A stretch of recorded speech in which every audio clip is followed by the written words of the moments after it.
Ok, perfeito.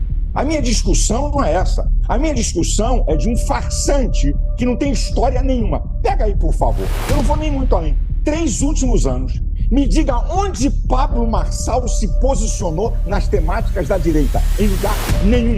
Então, para mim, é uma farsa. E Silas retratar Bolsonaro, Eduardo, Nunes e o Tarcísio, aí eu entrego um documento que eu quero: educação financeira, inteligência emocional, empresarização, profissões do futuro, tecnologias e escola olímpica. Se ele assinar isso. As críticas do pastor Silas Malafaia ao ex-presidente Jair Bolsonaro envolvendo a disputa à prefeitura da capital paulista chamam a atenção para a possibilidade de um racha em parte da direita. O senhor acha que há esse risco de a direita chegar dividida lá em 2026? E por que há tanto ciúme em relação ao Tarcísio de Freitas? Bem, a questão de ciúme tem que perguntar a eles. Tá? Ao perceber isso daí, qual é a minha questão? Parem para analisar sem nenhuma paixão. Por exemplo, quando o Eduardo Campos, o governador falecido, foi candidato, história na esquerda. Ciro Gomes, história na esquerda. Ok, perfeito. A minha discussão não é essa. A minha discussão é de um farsante que não tem história nenhuma. Pega aí, por favor. Eu não vou nem muito além. 3 últimos anos. Me diga onde Pablo Marçal se posicionou nas temáticas da direita. Em lugar nenhum. Então, para mim, é uma farsa. Agora, a questão de ciúme, dizer que Tarcísio não teve participação na vitória de Nunes, pelo amor de Deus. Se Bolsonaro teve, claro, podia ter mais. Podia ter mais. Tá? Por quê? E eu digo isso aqui, eu sou aliado de Bolsonaro. Eu é o maior líder da direita, isso aí eu não contesto. Agora, autocrítica, eu aprendi a fazer, primeiro que eu não pertenço a partido político nenhum. Então, vamos lá, vamos analisar. Qual foi a minha briga antes de falar com Mônica Bergamo? Eu não fui desonesto. Eu bati com muita força, no particular, em Bolsonaro e nos filhos deles. Você pega a rede social deles, não tinha uma palavra a favor de Nunes. Então, eu questionei isso. Eu fiz esse questionamento. Então, Bolsonaro teve participação? É lógico que teve. Agora, querer dizer que o governador botou a cara para fora. O governador se posicionou a despeito do pau que tomou, como eu tomei também, mas eu não estou nem aí para a rede social, nem para bolsomínio. Eu classifico apoiadores de Bolsonaro, gente que pensa, que gosta, que analisa, e todo radicalismo, seja os apoiadores radicais de Lula, ou sejam os apoiadores radicais de Bolsonaro, para mim essa gente não interessa, porque eles só falam para a bolha, eles só veem ali o momento. Então, o Tarcísio, sim, teve uma participação grandiosa nessa questão, pelo amor de Deus. O senhor retira as frases duras que o senhor disse a Mônica Bergamo, dizendo que Bolsonaro é um covarde, o senhor disse que porcaria de líder é esse que o senhor falou a ele. O senhor retira ou mantém essas críticas duras que o senhor fez a Bolsonaro naquele dia e falou, inclusive, que o senhor não é um alienado, e sim um aliado dele, né? Não é um bolsominion. Deixa eu dizer uma coisa para você. Se tem um cara que tem um linguajar solto, chama-se Jair Messias Bolsonaro. É o estilo. Quem é franco, fala desse jeito que eu falei. Mostra o momento da indignação. Agora, o outro lado da entrevista, que muita gente não viu, a Mônica tá aí, sabe? Eu falei, eu não vou rejeitar Bolsonaro por um ato errado da sua história, porque ele tem muita gasolina, tem muito café no bule da sua história. Nesse momento, desse ato, eu chamei ele de frouxo e covarde, porque eu achei, é minha percepção. É meu direito. E meu jeito, largar de falar no mundo evangélico, o pessoal sabe, eu como pastor, aquela encarnação de um religioso puritano, com medição de palavras. Não, eu vou falando aquilo que está no meu coração. E quem fala assim, muitas vezes exagera. Quando eu falei que porcaria de líder é esse, é que eu estava indignado, que eu queria um Bolsonaro mais atuante. Essa foi a questão. E naquele momento, para mim, sim. Eu não estou dizendo que a história de Bolsonaro é uma história de covarde. Achando ele uma porcaria? Mas o senhor continua achando ele uma porcaria ou não?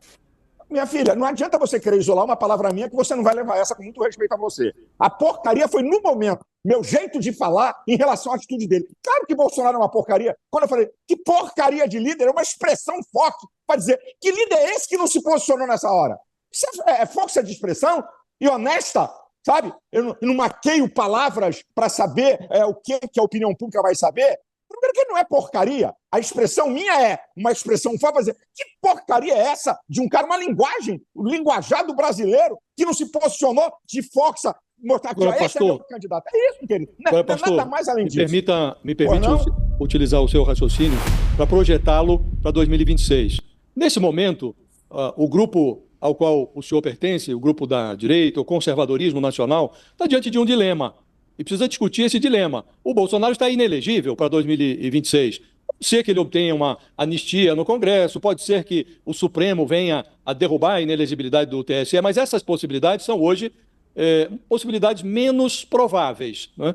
E não se discute a alternativa. Aí surge esse que o senhor chama de aventureiro, que é o Pablo Marçal, como pode surgir, esse também vai ficar inelegível, muito provavelmente, mas pode surgir amanhã outro aventureiro que se aposse desse discurso de direito. O que eu queria lhe perguntar é se não parece ao senhor também uma certa covardia não discutir a alternativa, permitir que essa dúvida sobreviva e com eventuais solavancos durante o percurso. Já não era o caso de admitir, como o senhor mesmo diz, olha, o Tarcísio fez um papel em São Paulo, foi um papel importante. Não era importante já dizer de pronto, parece que todo mundo tem medo, o Tarcísio de Freitas é a alternativa para 2026, existe a possibilidade de que ele venha a ser candidato. O senhor defenderia essa hipótese ou acha que é também cedo para discutir isso? Deixa eu falar uma coisa para vocês. Eu não vi a esquerda discutir outra possibilidade com Lula preso e condenado. Eu não vi. Eu não vi ninguém do PT discutir quem é a alternativa. E Lula estava na cadeia, condenado em todas as instâncias. E vamos lá, vamos fazer análise fria.